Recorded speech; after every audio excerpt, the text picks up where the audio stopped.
Good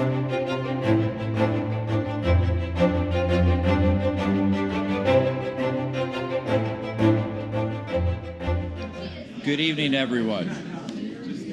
Good evening. Good to see you. On behalf of the Collegium Institute for Catholic Thought and Culture, as well as the Penn Newman Center, it's my privilege to welcome you to the 2026 Annual Newman Lecture. I'm Dan Cheely, and I am grateful to direct the Collegium Institute, which draws our first secular university here at Penn into conversation with the Catholic intellectual tradition, as well as the Catholic or universal questions that should animate every examined life. It's always a privilege to work together with the Newman Center, and especially so on the occasion of Newman's 225th birthday. Yes, that is 225 years young, as you'll see the birthday cake will say when we unveil that at the end of this event. And when I picked it up from the bakery house earlier today, they had me check to see if I was okay with what was written on it, and they checked too. And I said, oh, this is Cardinal Newman, 225 years. And I think they were a little bit concerned that I was having a laugh at the expense of some elderly cardinal. I said, no, it's okay. He's canonized. He doesn't mind. So tonight's lecture, Cardinal Newman and Pope Leo XIII. No, that's totally incorrect. Pope Leo XIII on Americanism is the 12th annual Newman Lecture. Question, is it the most ambitious? Well, several confidants that we looped into our steering committee certainly thought so. But the fascinating coincidences were hard to resist. Number one, the 250th anniversary of the United States, particularly here in Philadelphia, the birthplace of America. Number two, the election of the first American Pope last May, who embraced as his namesake Pope Leo XIII. Number three, Newman's appointment as a cardinal by Pope Leo XIII, and the ongoing relationship of surely the Church's two most preeminent thinkers of their era. Number four, Pope Leo's 1899 condemnation of what he called Americanism, and Cardinal Newman's resistance to, quote, liberalism in religion, which he characterized as his lifelong project. All that combined to ask, what can we learn from them about how Catholic thought can engage with our nation's founding principles on this major anniversary? Impossible was one reaction. Way too much for one lecture.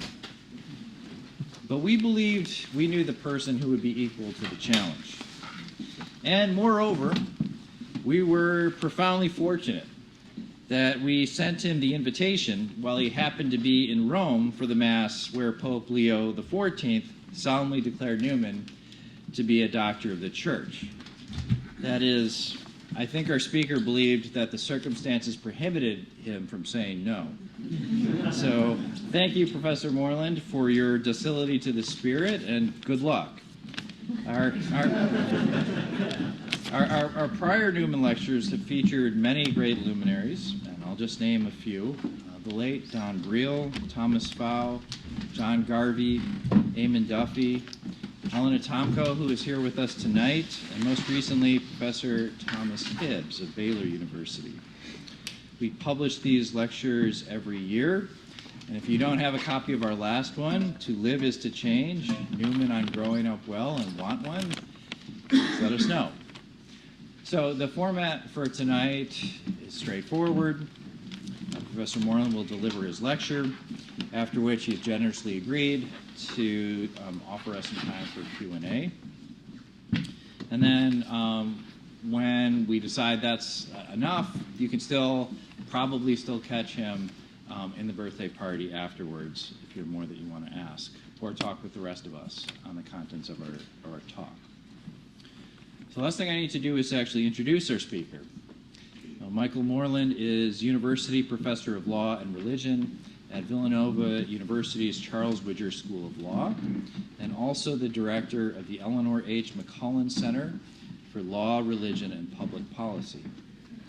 Prior to these appointments, Professor Moreland served as Vice Dean of the Villanova Law School, while also serving as the Principal Director of the Libertas Project, a program from 2013 to 2015 at Villanova sponsored by the John Templeton Foundation, exploring religious and economic freedom in the context of law and religion in American public life.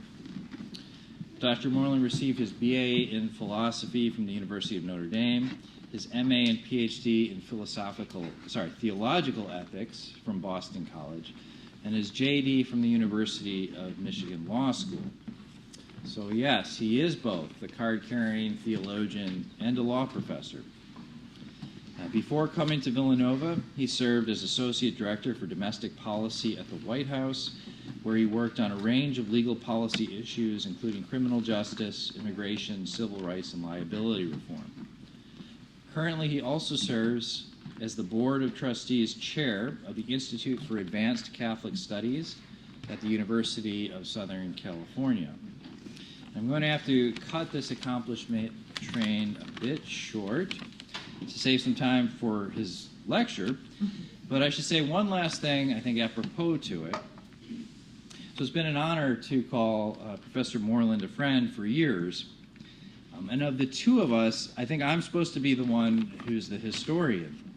And yet, whenever I've had the pleasure of going to his home, I've been continually surprised to find the newest scholarship on the history of English Catholicism before I was even aware of its publication. And so I can attest that the history of Cardinal Newman and the English Church has been a subject in which Michael has been deeply engaged for some years, somehow, despite his impressive record for also publishing in the areas of law, religion, and American government. I'm not sure how well that works, but I look forward to reaping the benefits. So please join me in welcoming our speaker, Professor Moreland.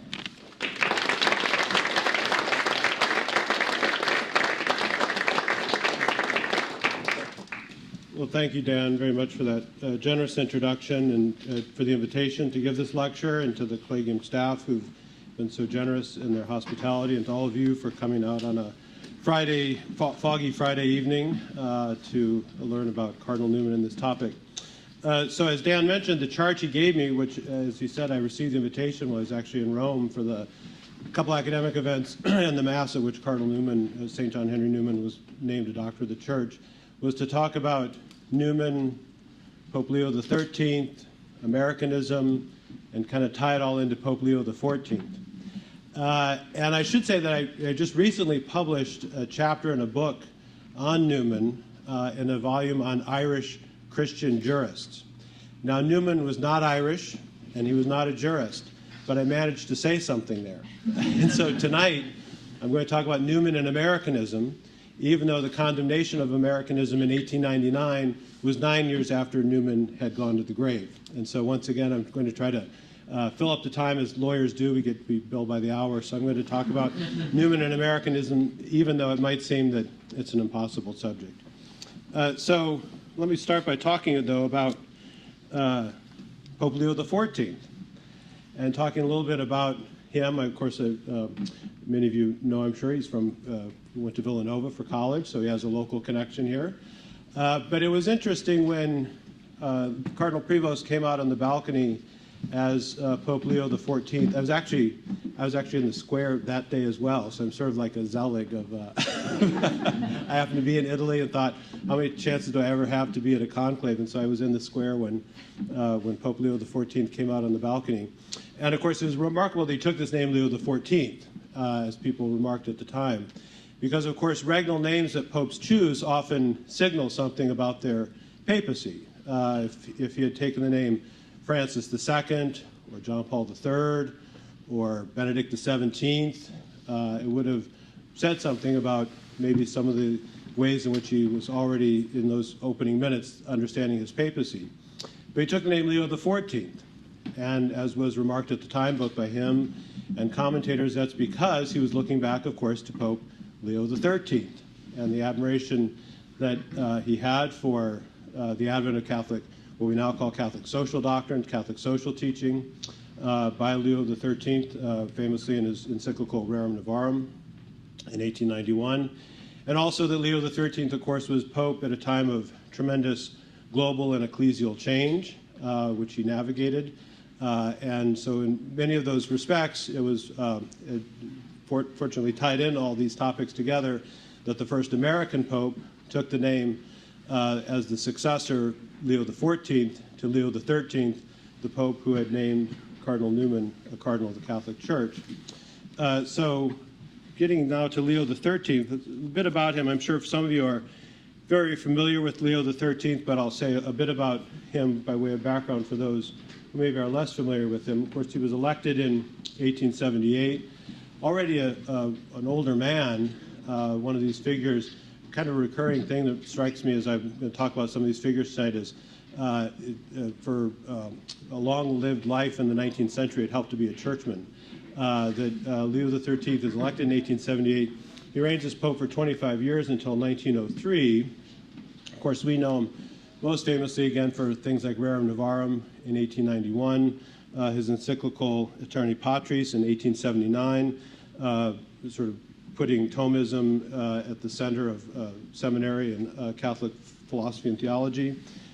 But as Russ Hittinger, in his really, I commend you, masterful essay on the achievement of Leo XIII, which had earlier been published in other venues, but is in Russ Hittinger's most recent collection called The Dignity of Society. One of the things that Hittinger points out about Leo XIII is that he was a remarkable teaching pope, and that in many ways, Leo XIII still to this day shapes so much of how different and successive papacies have understood themselves with regard to their teaching office. And quite remarkably, in fact, he issued 110 encyclicals and teaching letters of various kinds, and was forced, as Hittinger points out, to rethink the relationship among church, state, and society in the 19th century in the wake of, most notably, of course, the French Revolution, but really the watershed events of the 19th century across Europe and indeed here in the United States as well. And as Hittinger says, there was a relentless drive to diagnose historical contingencies in the light of first principles, which, as Hittinger points out, is really kind of what has marked Catholic social teaching from Leo XIII right up to the current day. Apparently the current Pope is drafting or thinking about drafting an encyclical on artificial intelligence, which once again you think of a kind of historically contingent question, but also addressing it in light of first principles. And then Hittinger goes on to say, and this is a somewhat longer quote from that essay of Hittinger's about Leo XIII and church-state questions, as he says, the main problem facing Pope Leo was that the Council had put the nail, that is to say Vatican I, had put the nail in the coffin of political Christendom, but had provided no canon law to legally organize the changes, no solution to the fractured diplomatic relations of government, and most important, no picture of what ought to be the normal configuration of church, state, and society. It would be too strong to say that Leo had to invent a new social and political theology from scratch. However, he did have to pick up the pieces of the Church's post-1789 experience and to put together a synoptic view of where Catholicism stood in this new political and social world. What we now call Catholic social teaching emerged in this crisis. So again, we can come back to this and talk more in the question and answer and the discussion afterwards while we're having John Henry Newman's birthday cake. But really this remarkable papacy that occurred providentially in the life of the Church at the end of the 19th century to grapple with these vexed questions about politics, constitutionalism, and the relationship of the Church to different kinds of political and social orders, many of questions of which, of course, we continue to grapple with and live with today. So, and I apologize for, I'm going to use some kind of longer excerpts of quotes and things like that on the slides. I apologize for that. I know it's breaking one of the rules of PowerPoint slides, but I thought it made sense to kind of put some of these texts out there so that we can kind of consider them together. So, as I say, Pope Leo XIII issued over 100 teaching documents and encyclicals, apostolic letters, and the like, one of which, interestingly, was on, to bring it to the current topic, the United States. A document, well, actually two. One we're going to talk about in the light of the Americanist controversy, but an earlier one in 1895, 4 years earlier, Longiqua Oceani on Catholicism in the United States. And I won't read all the language here, but this is a document in which Pope Leo XIII talks about the American political and constitutional order in quite complimentary terms, terms that would have been almost unthinkable even half a century earlier. And it shows the ways in which Pope Leo XIII and those who were working with him and drafting these teaching documents were open to and thinking about different ways of adapting the church's social and political teaching to different historical contingencies, including the experience of Catholics in the United States. So he talks here a little bit about the growth of the remarkable growth of the American Catholic Church from the time of its founding, the time of the first bishop at Baltimore, and so forth. He talks about this and he says, "For the church amongst you, unopposed by the Constitution and government of your nation, fettered by no hostile legislation, protected against violence by the common laws and the impartiality of the tribunals, is free to live and act without hindrance. Yet, though all this is true, it would be very erroneous to draw the conclusion that in America is to be sought the type of the most desirable status of the church, or that it would be universally lawful or expedient for state and church to be, as in America, dissevered and divorced."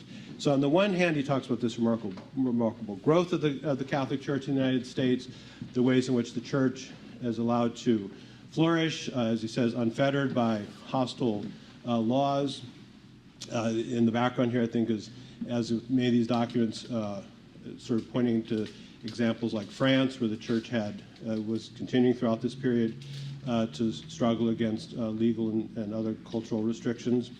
But also then has this line here, interestingly, about how it would be erroneous to draw the conclusion that America is to be understood is to be sought the type of the most desirable status of the church, or that it would be universally lawful or expedient for state and church to be, as in America, dissevered and divorced. So on the one hand, there's a kind of dialectic here, right? There's a kind of praise of the American constitutional order and the ways in which it allows the church to flourish, but also saying, don't think this is the archetype or the model or the ideal for how constitutional government should relate to the church. And importantly and interestingly, decades later, the American Jesuit John Courtney Murray, who of course now is most famous for his 1960 book, really a collection of essays called We Hold These Truths. But as Hittinger and others have pointed out, Murray's really probably greatest achievement was a series of articles he wrote in the 40s and 50s, 1940s and 1950s, grappling with Leo XIII's teaching on church and state. 5 or 6 articles, one or two of which weren't published until later. But Murray is grappling with Leo XIII in the lead up to the Second Vatican Council and in the lead up to the publication of We Hold These Truths.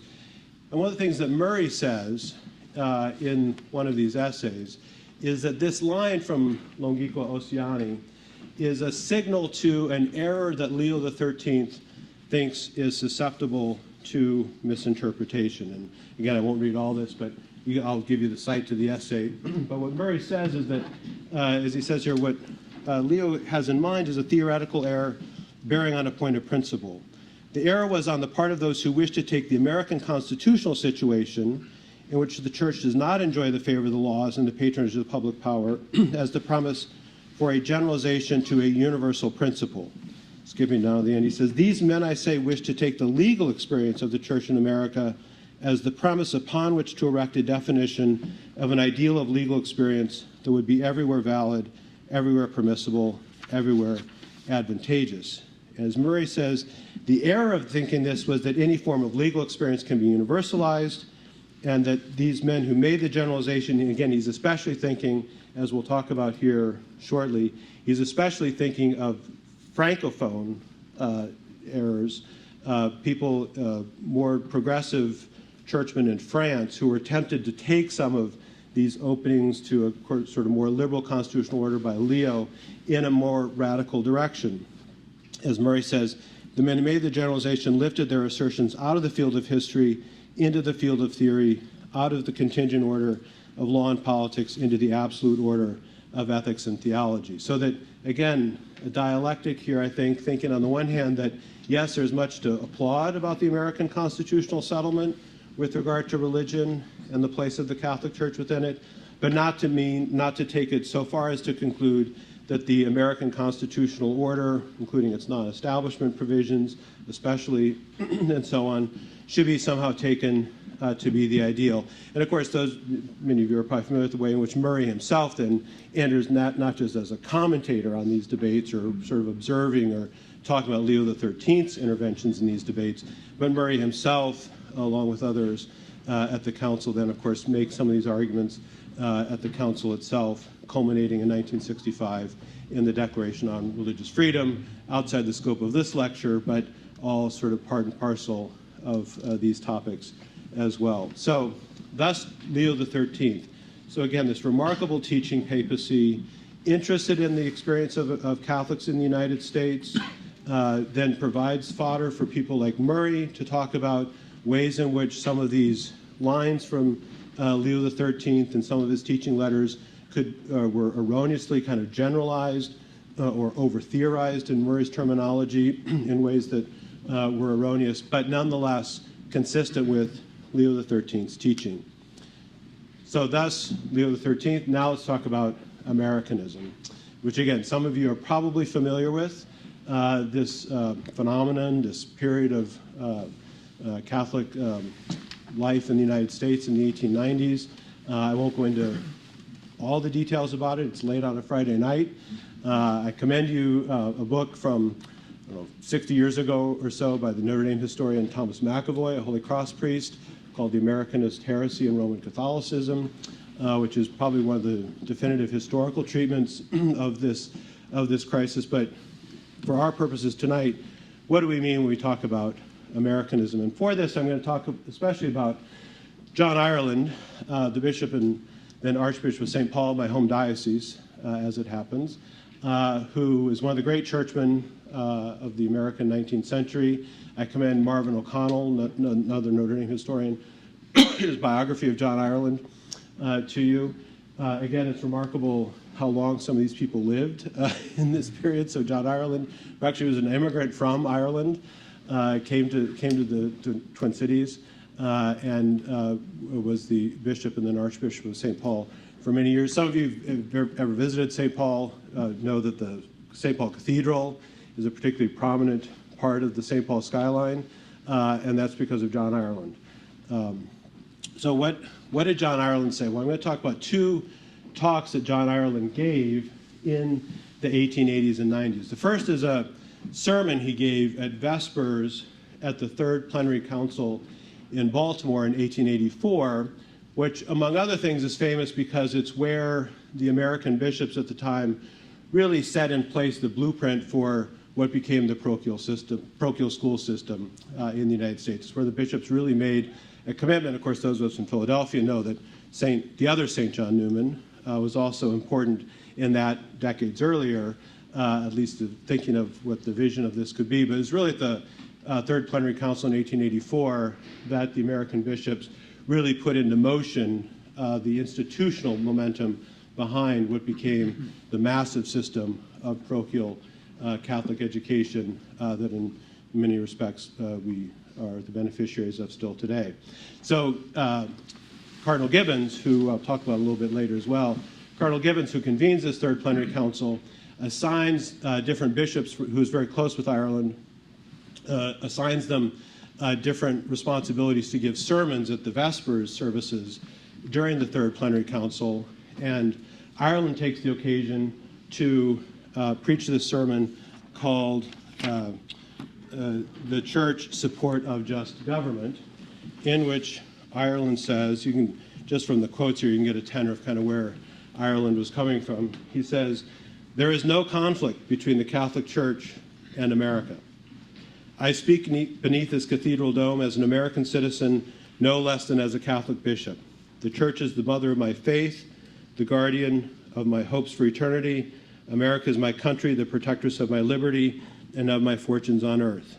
I could not utter one syllable that would belie, however remotely, either the Church or the Republic, and when I assert, as I now solemnly do, that the principles of the Church are in thorough harmony with the interests of the Republic, I know in the depths of my soul that I speak the truth." resounding words, right? That basically that we Catholics, we Irish immigrants, like Ireland himself was, immigrants from other parts of the world who are part of the American church, we belong here, right? We're at home here in America, and there's no inconsistency between what American patriotism and being a Catholic. In fact, if you indulge me in just a personal footnote, Ireland also founded what we now know as the University of St. Thomas, including the high school I attended, St. Thomas Academy, which is a Catholic, all-boys military high school, and always has been. Why? Because Ireland said it had to be a military high school, because that would show that we could be real patriots, right? Even our boys' high school would have a military component to it. So it's hard to imagine, kind of creatively, the culture in which this comes about, but that's how John Ireland was. Anyway, so you see a bit of it there, and then one other passage from Ireland here. This is on the 25th anniversary of Cardinal Gibbon's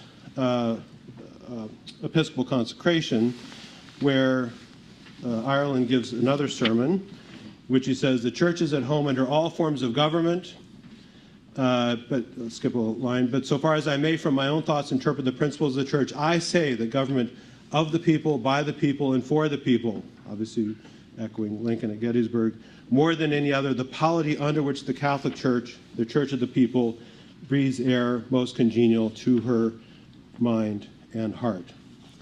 So you can kind of see how there's a rhetorical, cultural, even theological, political movement here to argue for a deep, abiding reconciliation of America and of her legal order and of her constitution with the Catholic Church. Thus, John Ireland. Now, the Americanist controversy as we know of it today, and again, I'm not going to bore you into submission with all the details of it, it really reached its head because of a biography that was written of the founder of the Paulists, Father Isaac Hecker. It was a biography of him that was written, which is founded an American order founded in the United States. It was a biography of him that was then translated into French, and it was because of the publication of that translation and particularly a preface to that translation by the translator and by others who are interested in fostering Hecker's thought that the Americanist controversy, as we know it today, really reached its head. But just to give you a flavor of Hecker from earlier from 1887, you see some of the same kinds of rhetoric as you'd had from someone like John Ireland. As Hecker says, the future of the United States belongs under God to that religion which by its conscious possession of truth and by its indwelling spirit of divine love shall succeed in bringing the American people to unity in their religious belief and action as they are actually one in the political sense.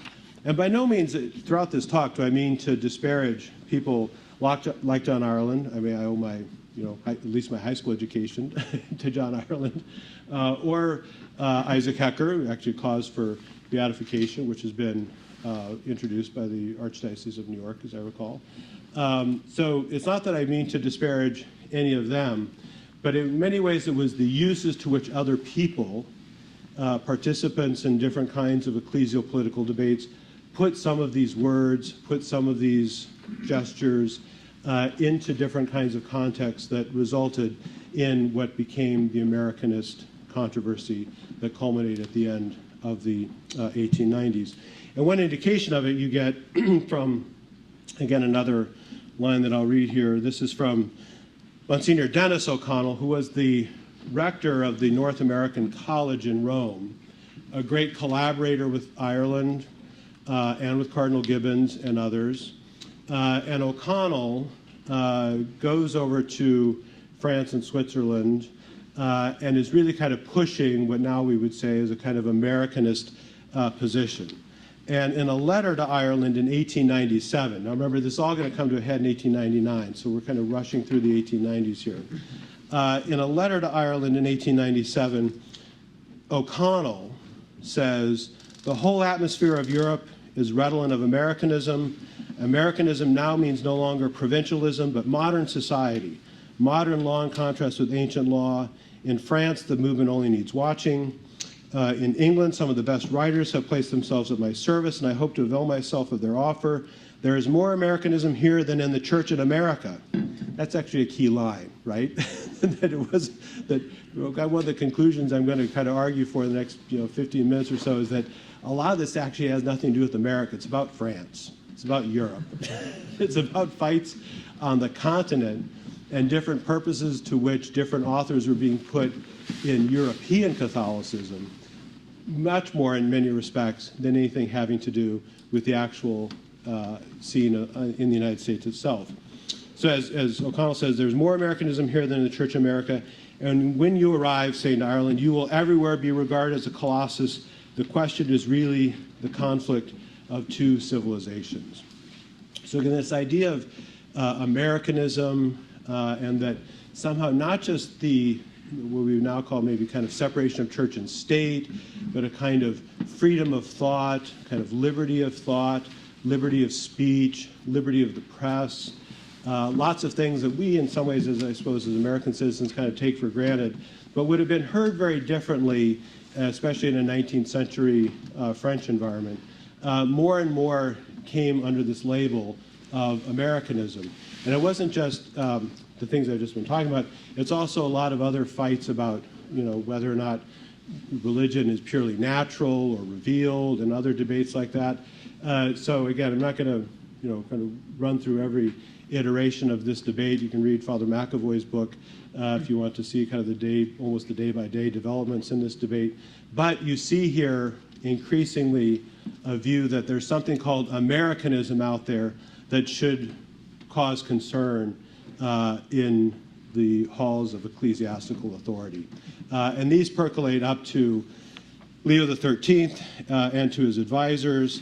Again, that letter from O'Connell is in 1897. And again, it reaches its head in many respects with this translation of the biography of Isaac Hecker into French and the preface to it and the uses to which it was being put. And so finally, on January 22nd, 1899, Pope Leo XIII sends an apostolic letter to Cardinal Gibbons, the primate of the United States, as Archbishop of Baltimore, in which he takes up this question of Americanism. And so for the rest of the talk, I'm going to talk a little bit about this issue in 1899 in Testem Benevolentia about Americanism, and then backfill a little bit with Newman on liberalism, and then we'll have our birthday cake, all right? And see what sense we can make of it. So when Leo issues this letter and sends it to Cardinal Gibbons, what does he say? He says, the underlying principle of these new opinions is that in order to more easily attract those who differ from her, the church should shape her teachings more in accord with the spirit of the age. That's actually kind of a classic Hecker phrase. With the spirit of the age, and relax some of her ancient severity and make concessions to new opinions. But, beloved son, in this present matter which we are speaking, there is an even greater danger and a more manifest opposition to Catholic doctrine and discipline, in that opinion of the lovers of novelty, according to which they hold such liberty should be allowed in the church. They are of opinion that such liberty has its counterpart in the newly given civil freedom, which is now the right and foundation of almost every secular state. Because again, after the collapse of Christendom and in the wake of the French Revolution, Leo, now quite far along in his papacy, is grappling with this question of these new forms of nation state, right? New forms of nation state all over Europe, in the United States, in colonies around the world, grappling with these questions. And as he says, in the apostolic letters concerning the constitution of states addressed to us, to the bishops of the whole church, we discussed this point at length, and there set forth the difference existing between the church, which is a divine society, and all other social human organizations, which depend simply on the free will and choice of men. A few more lines from Testem Benevolentia. These dangers, that is to say, the confounding of license with liberty, the passion for discussing and pouring contempt upon any possible subject, the assumed right to hold whatever opinions one pleases upon any subject, and to set them forth in print in the world, have so wrapped minds in darkness that there is now a greater need of the Church's teaching office than ever before. And then as he says, and this is key to the line, because there's this passage is, I think, key to understanding the whole intervention here. He says, from the foregoing it is manifest, beloved son, that we are not able to give approval to those whose views in their collective sense are called by some Americanism. But if by this name are to be understood certain endowments of mind which belong to the American people, just as other characteristics belong to various other nations, and if moreover by it is designated your political condition and the laws and customs by which you are governed, there is no reason to take exception to the same. But if this is so to be understood that the doctrines which have been adverted to above are not only indicated by exalted, there can be no manner of doubt that our venerable brethren, the bishops of America, would be the first to repudiate and condemn it. For it would give rise to the suspicion there are among you some who conceive and would have the church in America to be different from what is in the rest of the world. And so there, again, I think you see a very subtle but important set of kind of dialectical observations by Leo here, arguments by Leo, saying, well, if we're talking about the endowments of mind, the mores of the American people that are liberty-loving, especially important to say here in Philadelphia, right? 250th anniversary of the Declaration. If we're talking about that, that's fine. But if we're talking about all this other stuff that's much more about the nature of the church's authority, about revelation, then if that's what we mean by Americanism, then that's something that must be resisted. And so when people talk about Testem Benevolentia as condemning Americanism, the answer is kind of yes and no. Yes, it condemns Americanism as a heresy, but not condemning America.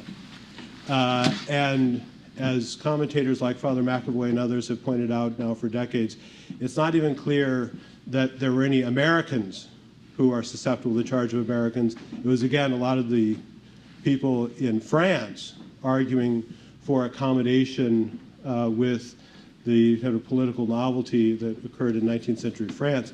Those were in some ways who had most drunk from the wells of Americanism and who Leo was most worried about, not so much actually any Americans. And in fact, right away, after Testem Benevolentia comes out, what happens? You get a response from Cardinal Gibbons, the primate of the United States, who in a letter, so this is on March 17th, 1899, just not even quite 2 months after the letter is issued, and he says, this extravagant and absurd doctrine, as I would willingly call it, this Americanism, as they've chosen to call it, has nothing in common with the views, the aspirations, the doctrines, and the conduct of Americans.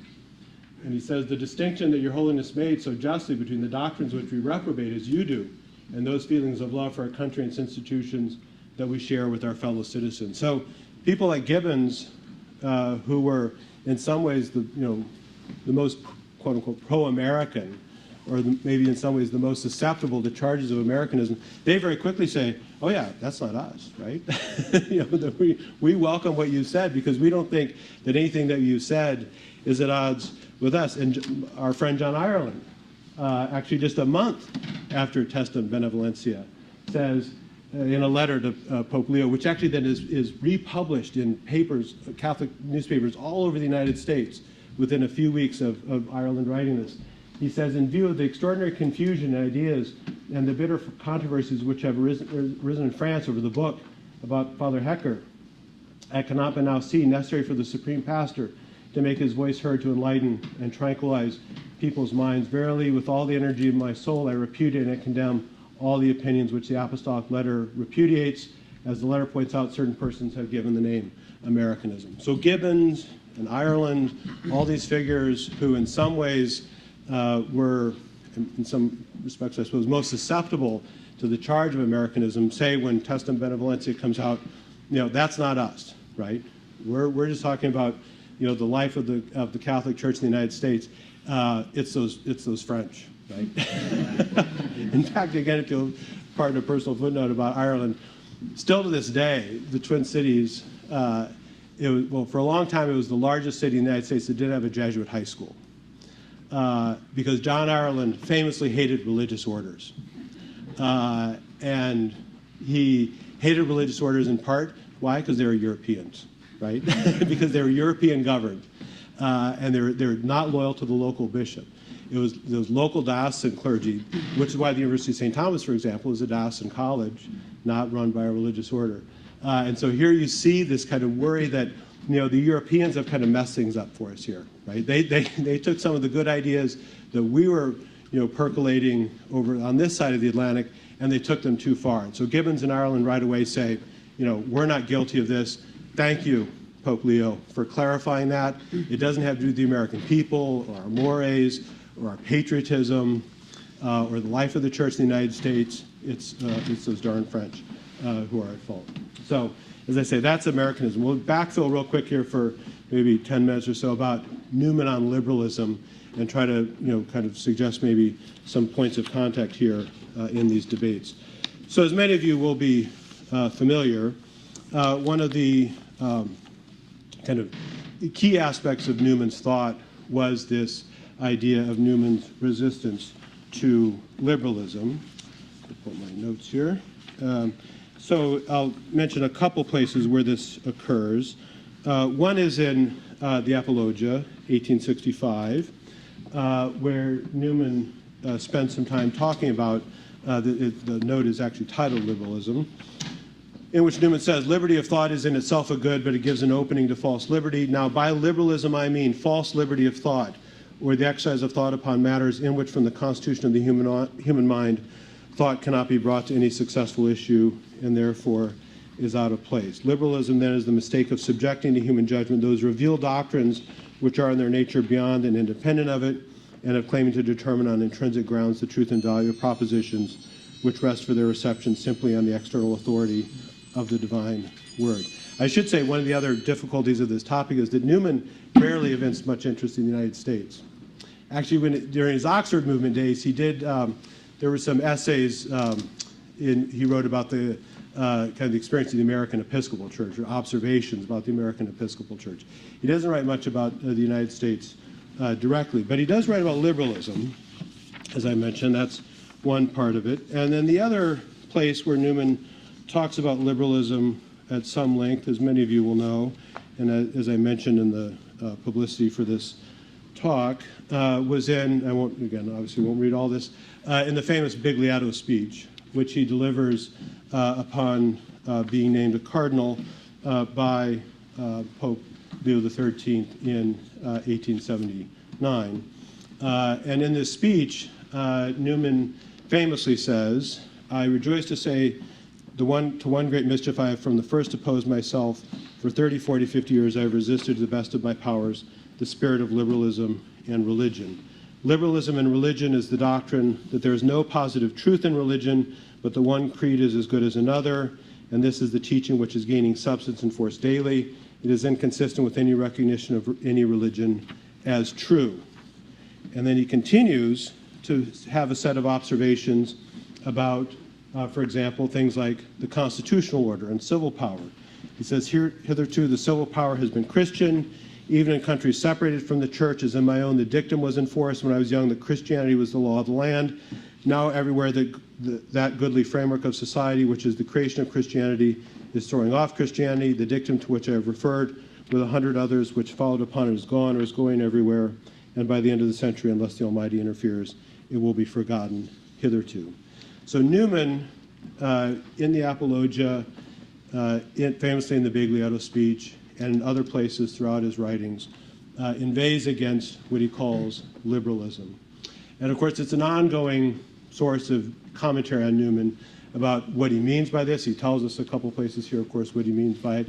But the extent to which he's talking about liberalism as a religious doctrine or as a religious movement, the place to which he's talking about, the extent to which he's talking about liberalism in the kind of sense we would understand it today, in a kind of political sensibility. And as I say, there's lots of ongoing commentary and interest on Newman on these topics.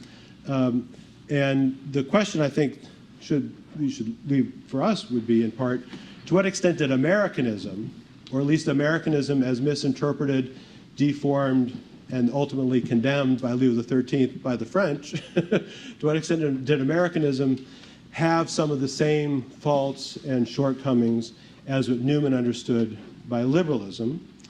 It's interesting that Newman on church and state, and this is what I partly wrote about in this recent chapter on Irish Christian legal thought, because during the 1850s, while Newman was working on the founding, ultimately, of course, mostly unsuccessful, the Catholic University of Ireland, he was also making some comments and observations about aspects of British constitutionalism, and was also very interested in aspects of church-state matters. I'll just say a word about this as I kind of wrap up here. It's interesting that Newman was very invested as an Anglican in debates about the Church of England, its establishment, ways in which that establishment should or should not be understood. He was involved with debates about Oxford and how open it should be to nonconformers and things like that. After his Catholic conversion in 1845, his reception of the Catholic Church in 1845, his interest, as many of his scholars of Newman have pointed out, his interest in such kind of political ecclesial matters diminished significantly, although not entirely. And it's interesting, for instance, that he had a series of sermons that he delivered at the London Oratory as a Catholic, in which he talked about, there was a famous case that arose in England in the 1850s involving a cleric of the Church of England named Gorham, who the debate, which I won't again go into all the details of, but it was a fight that arose in the Church of England about whether or not a vicar could be installed over the objection of the local bishop, who objected to this person being made a vicar of a church, because the bishop thought that the proposed vicar rejected Catholic or Anglican Christian doctrine with regard to the regeneracy of baptism. And so the vicar would-be vicar goes off into the civil courts, and it became a big fight over whether or not the civil courts of England could adjudicate a dispute about whether or not this vicar had to be installed into this church over the objections of the local bishop. And eventually the civil court sided against the bishop, the Anglican bishop. And Newman and Henry Manning, who actually was Henry Manning, who later becomes, of course, Cardinal Archbishop of Westminster, he was partly inspired to convert as a result of his horror at this sequence of events, because of the worry that this is the problem with an established church, right, is that you have too much intermeshing of civil authority and the power of civil courts in interference with the freedom of the church, the liberty of the church. So Newman, as a Catholic, also is worried about this. And so as others have pointed out, Newman really remarkably, but maybe not totally surprisingly given his English background, had an appreciation for non-continental church-state arrangements in a way that certainly figures on the continent would have had a hard time appreciating in, say, the 1850s, 60s, and 70s and the like.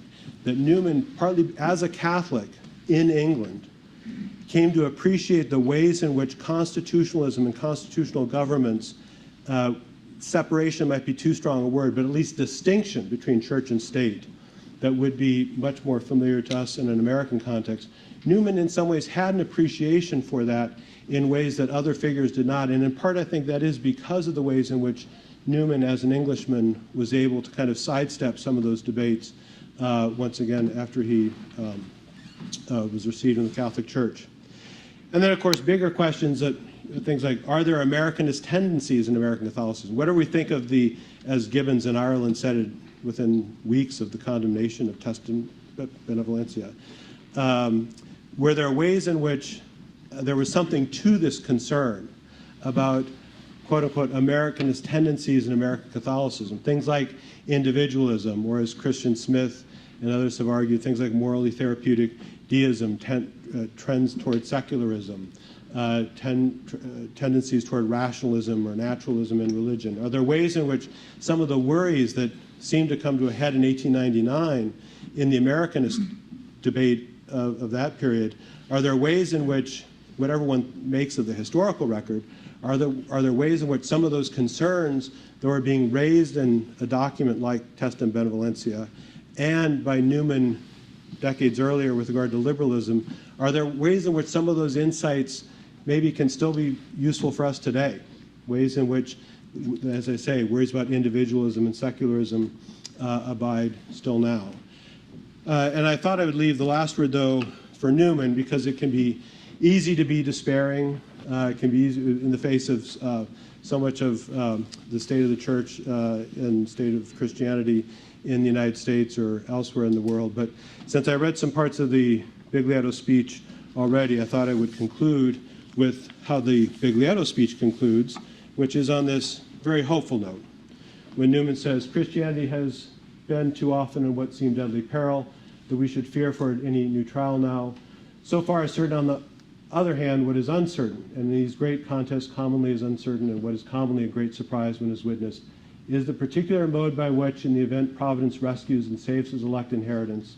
Sometimes our enemy is turned into a friend, sometimes he is despoiled of that special virulence of evil which was so threatening. Sometimes he falls to pieces of himself, sometimes he does just so much as is beneficial and then is removed.